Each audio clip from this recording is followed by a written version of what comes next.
அதையும் தாண்டி புனிதமானது.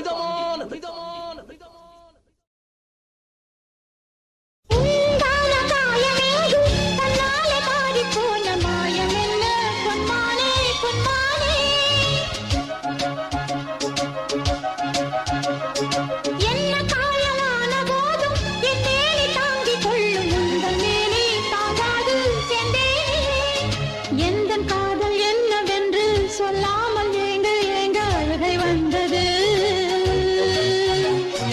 எந்த சோகம் உன்னை காக்கும் என்றெண்ணும் போது வந்த அழுகை நின்றது. மனிதர் உணர்ந்து கொள்ள இது மனித காதல் அல்ல, அதையும் தாண்டி புனிதமானது. அபிராமியே தாலாட்டும் சாமியே நான் தானே தெரியுமா?